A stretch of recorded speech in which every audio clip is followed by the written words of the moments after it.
So in 2008, when things started to go bad, we were all expecting this huge avalanche of commercial REOs. In other words, commercial properties that were not performing and the banks would foreclose. Well, it didn't happen. The banks held on to it. There's many reasons why they did, why they held on to it. Now, a typical commercial loan is 5 years, not 30 like on a house. So every 5 years you have to refinance that property. Now if the values drop, because the value of that property is based on its income potential determines the value of that property. So if the value of that property drops because it's vacant, you're not generating any income, or something like that where the income drops, then the value of the property drops. If you have to refinance, the bank comes in and says, well, it's not worth that $1 million anymore, it's worth maybe $500,000. What are you going to do? You can't refinance unless you bring money to the table. And I've had clients that had to try to sell assets, take that cash to save these assets. The problem is that when we were over here looking, there was no assets. There was no value. They were all in the same position. So that's what's been going on since 2008. You can't see that well, but we're looking in the next 24 months. $1.3 trillion in non-performing assets in the commercial market that's going to come out. That's going to come on the market. And everybody's excited about it, especially brokers. Now again, these banks, these insurance companies, all these holders of this property, it's going to happen. Now, what's going to happen in the Bay Area? Well, what's happened in the Bay Area? You already know, the market's come back, didn't it? So I don't think we're going to see a flood of REOs in the Bay Area. We will see them, and we're already seeing them now.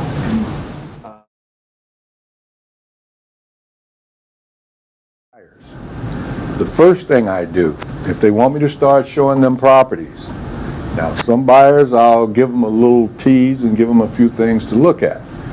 But before I actually start going out showing them properties, I will have them sign a buyer-broker agreement, which Steve is alluding to. And that is, if generally I'll have the, I want to get 3% commission if I'm bringing a client. And if that listing agent's, and I've had that happen, where the listing agent client would not pay a commission. So my buyer had to pay the commission. So you got to make sure you have that set up at first, because if you don't, and you show that person a property, and they say, oh, I love this, I want it now, and you haven't, and you go take it to the seller, the listing agent, and he says, well, we're not going to, or landlord's agent, well, we're not going to pay a commission. Now, what are you going to do? You got to get this guy. You can't tell him no, because then you're in the problem of ethics, and you can get a lot of trouble for that. So it's best before you start showing a buyer property to make sure you secure that agreement. Now, if the selling or listing agent or landlords you can get it up front, usually by email. If you can just get an email that says, yes, I pay 2.5% or I pay 3%, whatever the commission is, then you're good. You got that. You have documented information that says they will pay a commission. But if you don't have that, you could end up doing a lot of work and never get paid.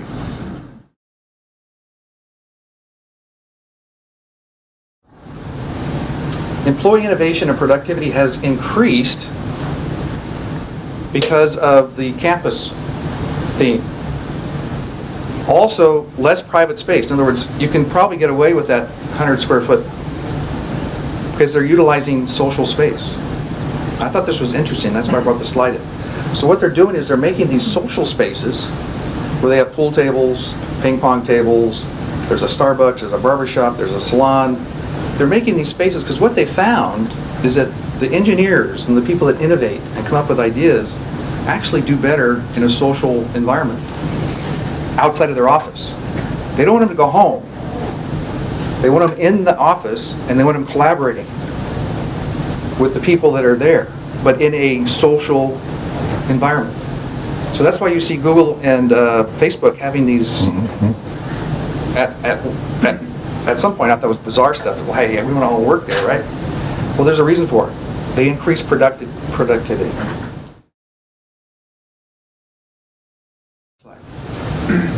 Multifamily is hot in the Bay Area. And a lot of us that work and have businesses in the Bay Area, we're glad we're here. LA's doing the same. LA really never had a bad downturn at all, really, commercially. But the Bay Area is just hot.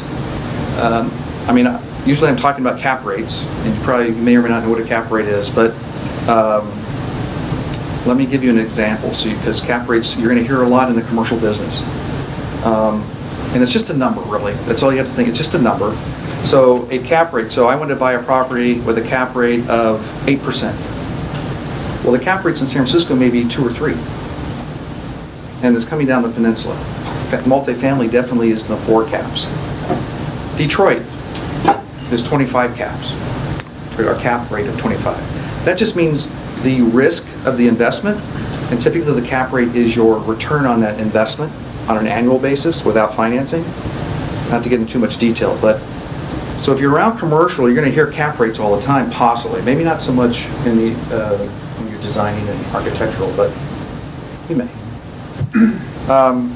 So multifamily is really hot right now in the Bay Area. So is hospitality. Very hot. New housing permits up 40% in California. Next. This is in San Francisco. Up 108%. Santa Clara, I disagree with this. They're saying it's a 4.7% increase in the Santa Clara County. Next slide, I think I have it.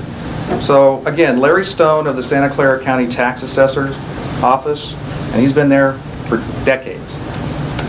He's telling us that they got over 10,000 units under construction and permitted in San Jose. And that includes the 3 high-rises in downtown San Jose. 10,000 units. Huge construction going on down in South Bay. On the industrial side, 50% of all those tilt-ups in the South Bay are obsolete. So they either have to convert them or tear them down and rebuild. And if we reach that break point or that benchmark, that might start happening because vacancy is really dropping in the South Bay. And it's starting to come up the East Bay.